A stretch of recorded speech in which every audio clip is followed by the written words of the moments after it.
Z4 news. Welcome to Z4 news. Morning with VK కార్యక్రమానికి స్వాగతం. నేను మీ వంశీకృష్ణ గౌడ్. ప్రతిరోజులాగే ఈరోజు కూడా తెలంగాణ రాష్ట్రానికి సంబంధించిన న్యూస్ పేపర్స్, కరెంట్ టాపిక్స్ ఏవైతే వర్తమాన అంశాలు ఉన్నాయో వాటికి సంబంధించిన వార్తలు, వాటి వాస్తవాలు, వాటికి సంబంధించిన విశ్లేషణలు మీ ముందుంచే ప్రయత్నమే మార్నింగ్ విత్ వికే. ముందుగా ఈరోజు హనుమాన్ జయంతి సందర్భంగా అందరికీ హనుమాన్ జయంతి శుభాకాంక్షలు. ఆ రామభక్త హనుమాన్ ఆశీర్వాదంతో మనందరి జీవితాల్లో ఆయురారోగ్యాలతో, అష్టైశ్వర్యాలతో, సుఖ సంతోషాలతో ఉండాలని మనస్ఫూర్తిగా Z4 కోరుకుంటుంది. ఇక కార్యక్రమంలోకి వెళ్తే మొదటగా మనము ఈనాడు దినపత్రికను చూద్దాం.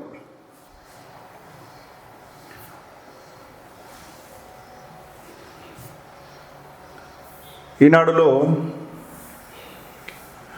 ఫ్యూచర్ సిటీకి మెట్రో విస్తరణ ప్రతిపాదనలు సిద్ధం చేయండి. రేవంత్ రెడ్డి గారు, మన ప్రియతమ తెలంగాణ ముఖ్యమంత్రి రేవంత్ రెడ్డి గారికి సంబంధించిన వార్త ప్రధానంగా మనం గమనిస్తున్నాం. ఈయన ఒక డ్రీమ్ ప్రాజెక్ట్ ఫ్యూచర్ సిటీగా హైదరాబాద్ ఏదైతే ఉందో, చంద్రబాబు నాయుడు నేను సైబరాబాద్ అని 3వ సిటీని క్రియేట్ చేసిన అని చెప్పుకుంటున్నాడు.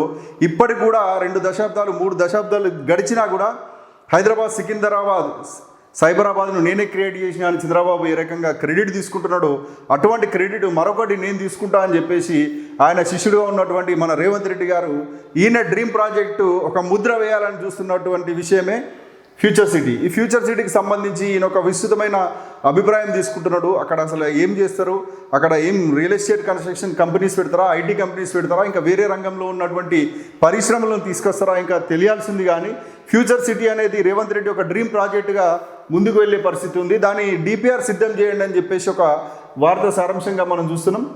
పర్యాటక ఆకర్షణగా మీరాలం చెరువు, ఆర్ఆర్ఆర్ సమీపంలో డ్రై పోర్ట్ నిర్మాణం, లేక్ వ్యూ పార్కులో జ్యోతిరావు పూలే విగ్రహం సమీక్షా సమావేశంలో ముఖ్యమంత్రి రేవంత్ రెడ్డి ఆదేశాలు.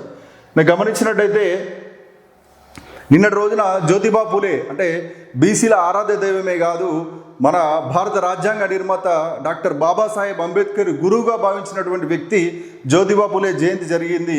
ఇప్పుడు బీసీ నినాదం రాష్ట్రమంతటా, దేశమంతటా వినిపిస్తున్న వేళ జ్యోతిబా పూలే ప్రాముఖ్యత సంకరించుకొని ఆయనకు విగ్రహం ఏర్పాటు చేయాలంటే లేక్ వ్యూ పార్కులో జ్యోతిరావు పూలే విగ్రహాన్ని ఏర్పాటు చేయాలని ఒక ప్రతిపాదనను సిద్ధం చేయడం జరుగుతుంది. దానికి సంబంధించిన ఒక వార్త మనం చూసినట్టయితే ఇక్కడ ఫ్యూచర్ సిటీ అనే మార్కును వేయాలనుకున్నటువంటి రేవంత్ రెడ్డి గారు ఫ్యూచర్ సిటీకి సంబంధించిన 1000 ఎకరాల భూసేకరణ చేసే పనిలో ఉన్నాడు. కాబట్టి ఆ ఫ్యూచర్ సిటీ ఎలా ఉంటుంది, ఆ ఫ్యూచర్ సిటీకి సంబంధించి మెట్రో కూడా ఒక 40 కిలోమీటర్లు పొడిగించి ఫ్యూచర్ సిటీ దాకా తీసుకుపోవాలి.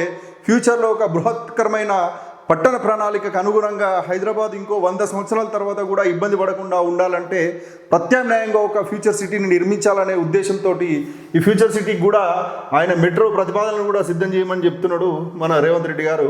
ఇది వార్త యొక్క సారాంశం.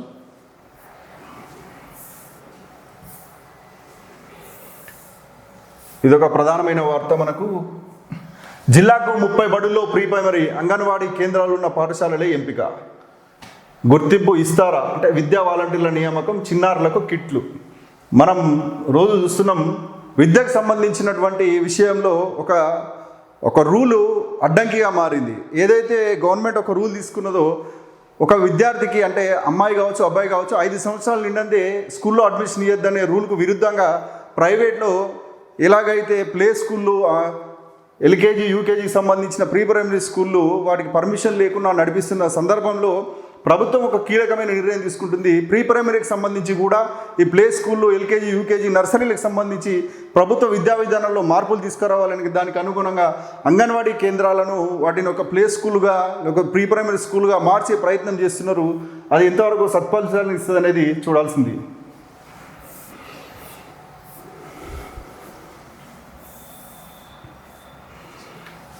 ఈనాడు మెయిన్ పేపర్లో ఈ ఐటెం కూడా ఇవ్వడం జరిగింది. ఏంటంటే ట్యాంక్ అంత కష్టం చూపాలి పరిష్కారం. నిజంగా కూడా ఒక వార్త ఒక పేపర్లో కానీ ఒక టీవీలో కానీ రాస్తే దానికి సంబంధించిన అధికారులు, ప్రజాప్రతినిధులు ముందుకు వచ్చి ఆ సమస్య పరిష్కారానికి కృషి చేసే విధంగా, ప్రజల జీవితాలను మార్చే విధంగా ప్రభుత్వాలు, అధికారులు ఆలోచింపజేసే విధంగా ఉండాల్సిన వార్తలు ఇది కూడా ఒక వార్త అనుకోవచ్చు. మనం ఇక్కడ గమనించినట్టయితే ఇది మిషన్ భగీరథ పైప్ లైన్ పాడైపోయిందట. ఆదిలాబాద్ జిల్లాలో, ఆదిలాబాద్కి సంబంధించి ఇచ్చోడ మండల్ 7 నంబర్ గ్రామంలో 10 కుటుంబాలు, అంటే ఆదిలాబాద్ జిల్లా ఇచ్చోడ మండల్ 7 నంబర్ అనే గ్రామంలో 10 కుటుంబాలకు సీసీ రోడ్లు వేసి వాళ్ళ పైప్ లైన్ పలిగిపోయి వాటికి రోజు ఇబ్బంది అయ్యే పరిస్థితి ఉంది.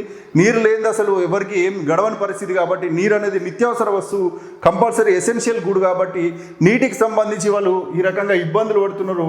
వాళ్ళు రోజు ఇంటిపై నుంచి ట్యాంకుకు పైప్ వేసుకుంటే ప్రతిరోజు కూడా అక్కడికి ఎక్కి దాని నుంచి గ్రావిటీ ద్వారా తీసుకోవాలంటే అలా పైపులు సెట్ చేసుకొని కిందికి రావాల్సిన పరిస్థితి, కష్టాలు ఉన్నాయని చెప్పేసి ఈ వార్త రాయడం జరిగింది. నిజంగా వీరి కష్టాలను ఈ వార్త పరిష్కరించాలని మనం కోరుకుందాం.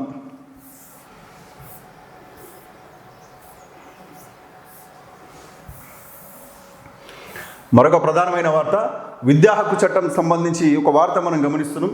విద్యా హక్కు చట్టం అమలుపై 21లోగా అఫిడవిట్ సమర్పించండి హైకోర్టు. ఏదైతే విద్యా హక్కు చట్టం 2009లో అమల్లోకి వచ్చిందో విద్యా హక్కు చట్టాన్ని తెలంగాణ రాష్ట్రం ఎంతవరకు అమలు చేస్తుంది, అమలు ఎందుకు చేయడం లేదని చెప్పేసి హైకోర్టులో ఒక పబ్లిక్ ఇంట్రెస్ట్ లిటిగేషన్ అనేది 2020లో వేయడం జరిగింది. ఏదైతే ఈ ప్రజా ప్రయోజనాల వ్యాజ్యాన్ని విచారిస్తూ నిన్న కూడా మీరు ఏం చేస్తున్నారు, ప్రభుత్వం అఫిడవిట్ వేయండి, దానికి సంబంధించి విద్యా హక్కు చట్టాన్ని తెలంగాణ రాష్ట్రంలో ఎందుకు అమలు చేయడం లేదని చెప్పేసి వాళ్ళు కోరడం జరిగింది హైకోర్టు. ఈ సందర్భంగా అసలు విద్యా హక్కు చట్టం ఏంది, విద్యా హక్కు చట్టం ఏం చెప్తుందని మనం గమనిస్తే, ఏవైతే కార్పొరేట్ విద్యా దోపిడీకి వ్యతిరేకంగా ఫీజుల నియంత్రణ లేకుండా ఇష్టారీతిగా ఒక మాఫియాగా ఏర్పడినటువంటి ప్రైవేటు విద్యా దోపిడీని అరికట్టాలంటే నిజంగా విద్యా హక్కు చట్టం రావాలి. ఒక సామాన్య కుటుంబాలకు విద్య అందాలి, ఉచిత నిర్బంధ విద్య అందాలి అని అంటే విద్యా హక్కు చట్టం అమలు కావాలి. మన ప్రాంతంలో కూడా మనం చూస్తున్నాం, చాలామందికి విద్యార్థుల తల్లిదండ్రులు వారి జేబుల్లో డబ్బులు లేకున్నా, వారికి తినడానికి తిండి లేకున్నా వారి పిల్లలు ఒక మంచి స్కూల్లో, కార్పొరేట్ స్కూల్లో, కాలేజీల్లో చదవాలనే ఉద్దేశంతో శక్తికి మించి అప్పులు చేసి ఆర్థికంగా చితికిపోయినప్పటికీ వాళ్ళ పిల్లల భవిష్యత్తు బాగుండాలని చెప్పేసి ఆలోచించి ప్రైవేట్ విద్యా సంస్థల్లో, కాలేజీల్లో చేర్పిస్తుంటే వారి కష్టాలు నిజంగా వర్ణనాతీతంగా చెప్పవచ్చు. ఫీజుల కోసం ఆ వేధింపుల ద్వారా విద్యార్థుల ఆత్మహత్యల ద్వారా కుటుంబాలు చితికిపోయి తల్లిదండ్రుల ఆత్మహత్యలు కూడా మనం ఎన్నో చూసినాం, ఎన్నో వార్తలు విన్నాం. నిజంగా విద్యా హక్కు చట్టం ఏంది, ఆ విద్యా హక్కు చట్టం ఏం చెప్తుంది అని అంటే, ప్రైవేట్ విద్యా సంస్థల్లో 25% పేద విద్యార్థులకు ఉచితంగా విద్య అందించాలని విద్యా హక్కు చట్టం చెప్తుంది. కానీ మన ప్రాంతంలో ఎక్కడ కూడా తెలంగాణ వ్యాప్తంగా ప్రైవేటు విద్యా సంస్థల్లో 25% పేద విద్యార్థులు ఫ్రీగా అందించే విద్యా సంస్థ ఒక్కటి కూడా లేదు. ఇది మనం గమనించాలి. ప్రభుత్వాలు కఠినంగా దీన్ని అమలు చేయాలి. ప్రైవేట్ విద్యా సంస్థల్లో ఫీజులపై నియంత్రణ చేయాలి. విద్యార్థులకు నాణ్యమైన విద్య అందించాలి. తల్లిదండ్రులకు ఆర్థికంగా కష్టాలు లేకుండా చూసుకోవాల్సిన బాధ్యత ప్రభుత్వంది కాబట్టి దీన్ని సీరియస్గా తీసుకొని విద్యా హక్కు చట్టాన్ని అమలు చేయాలని మనం కోరుకుందాం. అసలు విద్యా హక్కు చట్టం ఏంది అనేది ఇక్కడ మనం గమనిద్దాం. విద్యా హక్కు, ఉచిత నిర్బంధ విద్యకు బాలల హక్కు చట్టం 2009 నాణ్యత అంశాలు, right to free and compulsory education act 2009 quality issues. ఇది విద్యా హక్కు చట్టానికి సంబంధించిన ఒక గైడ్లైన్స్ మనం చూస్తున్నాం. దీంట్లో ప్రముఖంగా మనం కొన్ని చూస్తే అంశాలు,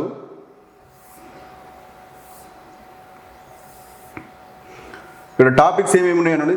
ఉచిత నిర్బంధ విద్యకు బాలల హక్కు చట్టం 2009 ఆవశ్యకత, అవగాహన, ఇదొకటి. బాలల సర్వతోముఖాభివృద్ధి, బాలల జ్ఞానం, సామర్థ్యాలు, నైపుణ్యాలు, వైఖరులు పూర్తిగా పెంపొందించుట, ఇదొక అంశం. బోధనాభ్యసన ప్రక్రియలు పిల్లల్ని కేంద్రంగా చేసుకుని వారికి అనువైన విధానంలో కార్యక్రమాలు, కృత్యాలు, అన్వేషణ కనుగొనడం ద్వారా నేర్చుకోవాలంటే యాక్టివిటీ బేస్డ్ లెర్నింగ్ అనేది విద్యా హక్కు చట్టం ద్వారా పిల్లలకు అందించాలని చెప్పేసి, భయరహిత వాతావరణం, భయం, ఆందోళన, దండన వంటి వాటి నుండి బాలలను విముక్తి చేసే తమ భావాలను స్వేచ్ఛగా వ్యక్తీకరించుటకు తోడ్పడాలి.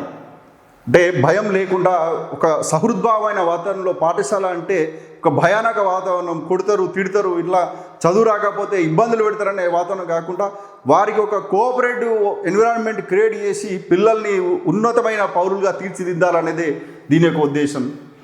నిరంతర సమగ్ర మూల్యాంకనం అంటే కంటిన్యూస్ కాంప్రహెన్సివ్ ఎవాల్యుయేషన్ అనేది ఏదో మార్కులకు సంబంధించి కాకుండా ఒక పాయింట్స్ విధానం తీసుకొచ్చి ఆ పాయింట్స్ విధానంలో విద్యార్థిని ఒక రైటింగ్లోనే కాకుండా ఆల్ రౌండ్ స్కిల్స్ అన్నీ కూడా ఎవాల్యుయేట్ చేసి ఆ విద్యార్థి యొక్క నైపుణ్యాన్ని లెక్కగట్టి బయటకు తీసే విధానమే ఈ కాంప్రహెన్సివ్ ఎవాల్యుయేషన్. కాబట్టి ఇది కూడా విద్యా హక్కు చట్టంలో కీలకంగా ఉంటుంది.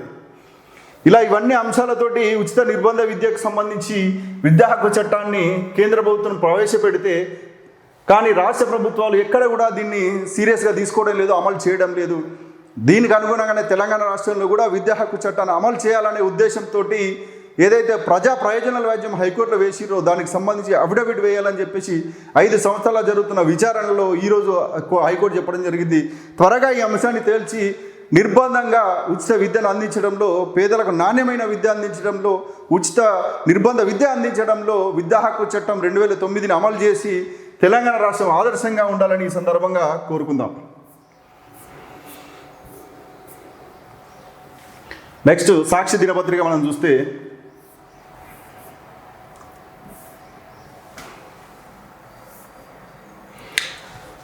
ఖజానాకు భూమ్, నిధులు అవసరమైన రాష్ట్ర ఖజానాకు పన్నేతర ఆదాయాన్ని సమకూర్చడంలో కీలకంగా టీజీఐఏసీ భూములు. టీజీఐఏసీ అంటే ఏందో చూద్దాం.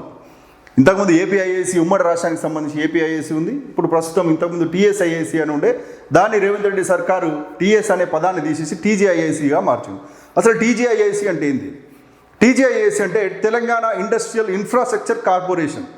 ఏదైతే కొత్తగా రాష్ట్రానికి సంబంధించిన పరిశ్రమలను ఆహ్వానించి వాటికి సంబంధించిన మౌలిక వసతులు అంటే రోడ్లు కావచ్చు, వాటి లేఅవుట్స్, వాటి క్రమబద్ధీకరణ, వాటి అన్నిటికి సంబంధించిన నీటికి సంబంధించిన అవసరాలు తీర్చి పరిశ్రమలను ఈ రాష్ట్రంలో పెట్టుబడులుగా మార్చి, పెట్టుబడులను పరిశ్రమలుగా మార్చి యువతకు, ఇక్కడ జనాలకు ఉపాధి పెంచి ఆర్థికంగా రాష్ట్రాన్ని ముందుకు తీసుకుపోవడంలో ఉన్నతమైన విలువలతో ఏర్పాటు చేసినటువంటి సంస్థ టీజీఐఏసీ.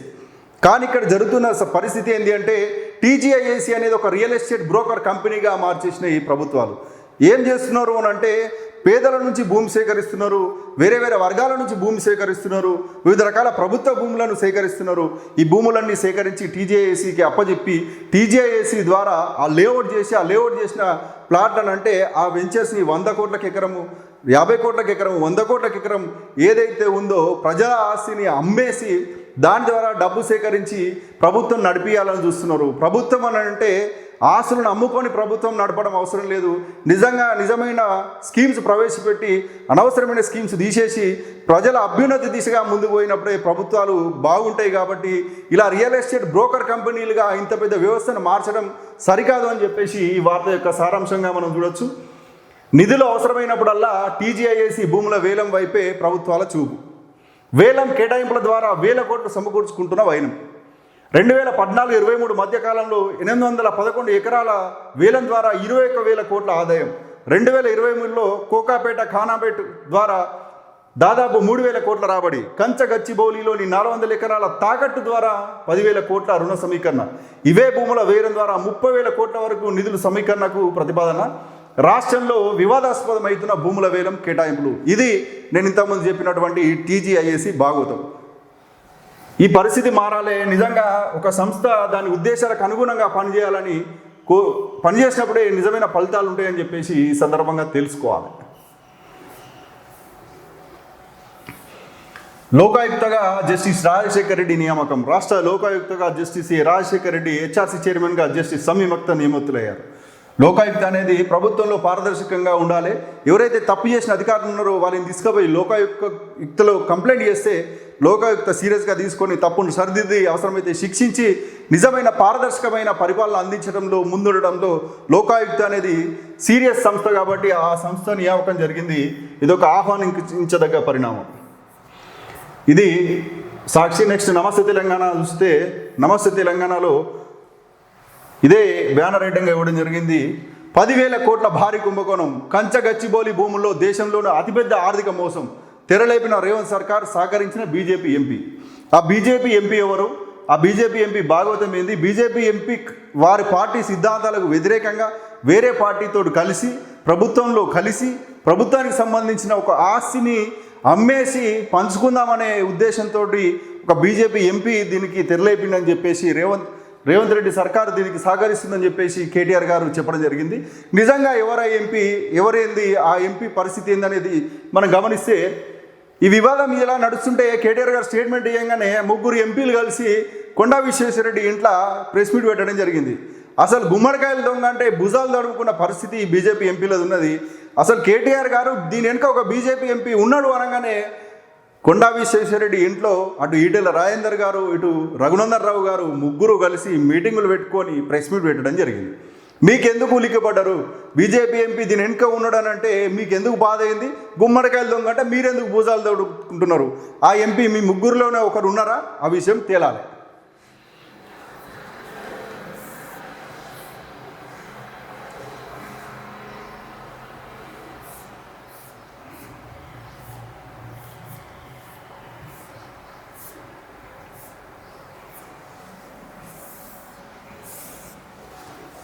మరొక వార్త మనం గమనించినట్టయితే రజతోత్సవ సభ ఏర్పాట్లకు సమయం ఇవ్వరా రాష్ట్ర ప్రభుత్వానికి హైకోర్టు ప్రశ్న. వినయ్ భాస్కర్ పిటిషన్పై విచారణ 17కు కేసు వాయిదా వేసిన బెంచ్. అసలు రాష్ట్రాన్ని పరిపాలిస్తున్నది ప్రభుత్వాల కోర్టుల అని సందర్భంగా మనం చూడాలి. ప్రతి చిన్న విషయాన్ని కూడా కాంప్లికేట్ చేయడమే కాకుండా అసలు పరిపాలన అనేది లేకుండా ప్రతి చిన్నదానికి కూడా కోర్టును ఆశ్రయించి కోర్టు ద్వారానే మనం లబ్ధి పొందే పరిస్థితి ఉన్నది. అది సామాన్య వ్యక్తులైనా లేకపోతే రాజకీయ పార్టీలైనా ఎవరైనా. నిజంగా ఒక దిశ లేకుండా రేవంత్ సర్కార్ ఈ రకంగా నిర్ణయాలు తీసుకోవడం చాలా బాధాకరం. ప్రజాస్వామ్యంలో ప్రజాస్వామ్యయుతంగా ఏర్పడినటువంటి ప్రజల చేత ఆమోదం పొందినటువంటి రాజకీయ పార్టీలు, ఆ పార్టీ బీఆర్ఎస్ పార్టీ ఏర్పడి 25 సంవత్సరాలు గడుస్తున్న సందర్భంగా మేమందరం కలిసి ఒక పండుగ చేసుకుంటాం, ఒక మీటింగ్ పెట్టుకుంటాం అని అంటే దానికి పర్మిషన్ ఇవ్వకపోవడము బాధాకరం. పర్మిషన్ ఇయ్యరా అని చెప్పేసి హైకోర్టుకు వెళ్ళి పర్మిషన్ తెచ్చుకునే పరిస్థితి దాపురించడం దురదృష్టకరం. నిజంగా ఈ పరిస్థితి మారాలి. నేను అధికారంలోకి రాగానే ప్రజాస్వామ్యం పరిడవిల్లుతుంది, ఇది ప్రజాపాలన అని చెప్పినటువంటి రేవంత్ రెడ్డి ఇందిరా పార్క్ దగ్గర ధర్నా చౌక్ను ఎత్తేసి నేను ధర్నా చౌక్ను పెడతా అని చెప్పినటువంటి రేవంత్ రెడ్డి, ముళ్ళ కంచెలు గడిల కోటలు బద్దలు కొడతా అన్నటువంటి రేవంత్ రెడ్డి ఈ రకంగా ప్రజాస్వామ్యాన్ని కూని చేస్తూ అనుమతులు ఇవ్వకపోవడం బాధాకరం. కోర్టు ఎక్కడైనా న్యాయం గెలుస్తుంది, ఎక్కడ న్యాయం జరగకపోయినా న్యాయస్థానాలు ఉన్నాయని మరొకసారి మన రాష్ట్రంలో చాలా సందర్భాల్లో నిరూపితలు అవుతున్నాయి. ఇది కూడా దానికి సంబంధించిన వార్తనే. బీఆర్ఎస్ పార్టీ 25 సంవత్సరాలు అయింది ఏర్పడి, మేము మీటింగ్ పెట్టుకున్నాడు అనుమతి ఇవ్వకపోతే, నిజంగా మీటింగ్ పెట్టుకోవాలంటే దాదాపు ఒక నెల రోజుల సమయం, ఒక 10 లక్షల మంది, ఒక 10,000 ఎకరాలను చదును చేసి అక్కడ ఏర్పాటు చేయాలంటే మినిమం నిలబడుతుంది. కానీ ఇక్కడ టైం ఇవ్వకుండా ఇబ్బంది పెడుతున్నారని చెప్పేసి హైకోర్టుకు వెళ్తే హైకోర్టు కూడా అదే చెప్పింది. మీరు ఇంకా ఎప్పుడు అనుమతి ఇస్తారు, వారికి సమయం ఇవ్వకపోతే ఏర్పాట్లు ఎట్లా చేస్తారు అని చెప్పేసి దాన్ని విచారించే పరిస్థితి ఉంది. కాబట్టి దీన్ని 17కు వాయిదా వేసింది. ఆ కోర్టు తీర్పు ఖచ్చితంగా న్యాయం వైపు ధర్మం వైపు ఉంటుందని కోరుకుందాం.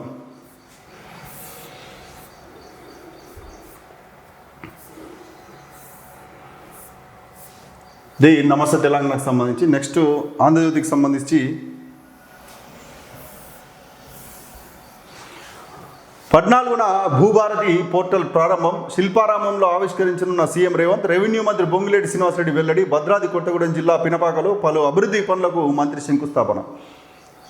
గత బీఆర్ఎస్ సర్కార్ తెలంగాణ రాష్ట్రంలో ప్రతిష్టాత్మకంగా ప్రవేశపెట్టిన ఒక సంచలనమైన విప్లవాత్మకమైన మార్పు ఏదైతే ఉందో అది ధరణికి సంబంధించి లోపాలు ఉన్నాయి, దీన్ని సరిదిద్దామని చెప్పేసి రేవంత్ రెడ్డి గారు అధికారంలోకి రాకముందు చెప్పినారు. మళ్ళీ దాన్ని ఇప్పుడు వరకు పట్టించుకోక ఇప్పుడు 14వ తారీఖు నాడు భూభారతి అనే పోర్టల్ను మార్పులను సరిదిద్దుతున్నామన్నారు. నిజంగా ధరణిలో ఉన్న లోపాలన్నీ సరిదిద్ది భూభారతి జనామోదం పొంది ప్రజలందరికీ మేలు చేసే విధంగా భూభారతి ఉండాలని ఈ సందర్భంగా కోరుకుందాం.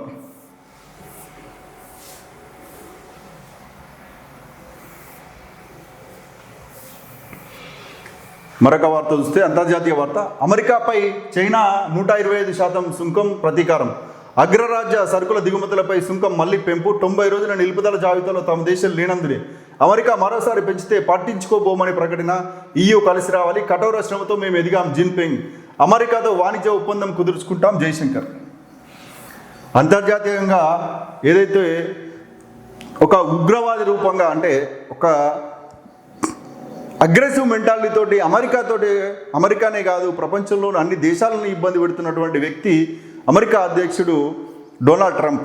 చైనాతోటి ట్రేడ్ వార్ జరుగుతున్న సందర్భంలో చైనాకు అమెరికాకు 23, 30, 40, 50, 100, 125 అని చెప్పేసి ఈ రకంగా పెంచుకుంటూ పోతే అమెరికా చైనా మీద 125% మీద, చైనా కూడా అమెరికా మీద 125% పన్ను వేయడం జరిగింది. ఏదైనా ఒక వస్తువును ₹100 వస్తువును అమెరికాలో అమ్మాలంటే చైనా వస్తువును అది ₹125 ట్యాక్స్ కట్టే అమ్మాల్సిన పరిస్థితి ఉంటుంది. చైనా వస్తువు అమెరికాలో అమ్మాలన్నా, అమెరికా వస్తువు చైనాలో అమ్మాలన్నా ఈ పరిస్థితి ఉంది.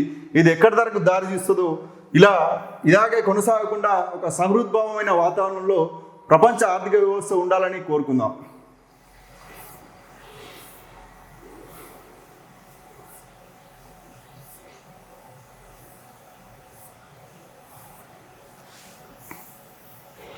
తమిళనాడుకి సంబంధించిన ఒక అప్డేట్ మనం చూస్తున్నాం. తమిళనాట అన్నా డిఎంకే బీజేపీ మళ్ళీ పొత్తు. పళనిస్వామి సారథ్యంలో పనిచేస్తాం అమిత్ షా. ఆర్ఎస్ఎస్ నేత ఆడిటర్ గురుమూర్తి సలహాతో పొత్తుపై హుటాహుటిన కేంద్ర మంత్రి ప్రకటన. పళని డిమాండ్తోటే బీజేపీ రాష్ట్ర అధ్యక్ష పదవితో అన్నామలై తొలగింపు. కొత్త సారథిగా నారేంద్రన్ నియామకం. డిఎంకే దూకుడుతోనే కమల్నాథ్లో దిగింది.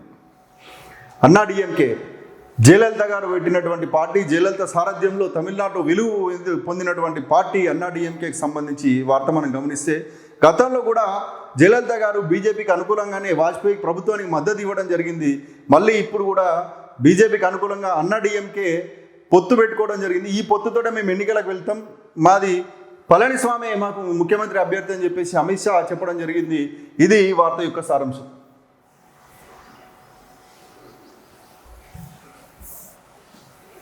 ఇక వెలుగు పేపర్ మనం గమనిస్తే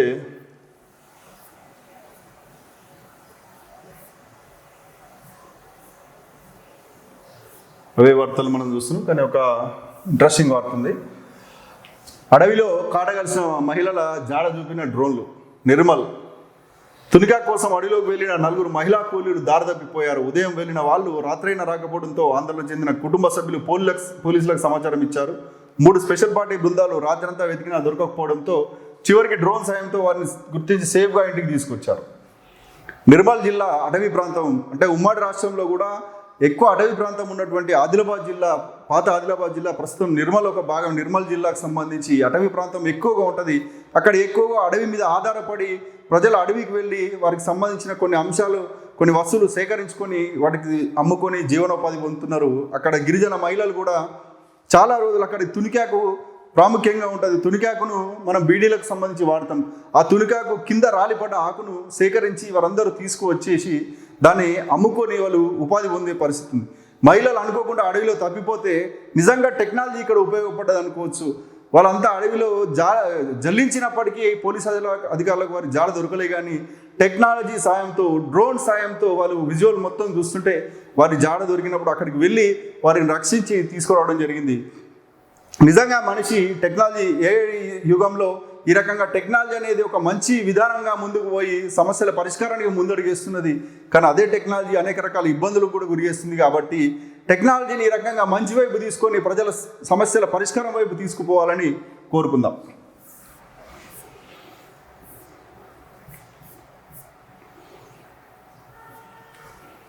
ఇది వెలుగుకు సంబంధించి న్యూస్. ఇది ఈరోజు వివిధ దినపత్రికలకు సంబంధించిన వార్తలు, వాటి యొక్క వాస్తవాలు, వాటి యొక్క విశ్లేషణలను మీ ముందుంచే ప్రయత్నం చేసినాం. ప్రతిరోజు కూడా ఇలాగే తెలంగాణకు సంబంధించిన న్యూస్ పేపర్స్ వాటి అనాలిసిస్ని మీ ముందుంచే ప్రయత్నం చేస్తున్నాం. మీరు J4 న్యూస్కు మద్దతుగా మీ యొక్క సబ్స్క్రైబ్ చేసినప్పుడే వీటి యొక్క నోటిఫికేషన్ మీకు వస్తుంది. ఎప్పటికప్పుడు వర్తమాన అంశాల్లో వాస్తవాలను మీ ముందుంచే మా ప్రయోగం విజయవంతమవుతుందని చెప్పేసి కోరుకుంటూ మళ్ళీ తిరిగి రేపటి మార్నింగ్ విత్ వీకే కార్యక్రమంలో కలుసుకుందాం. అంతవరకు సెలవు. Signing off.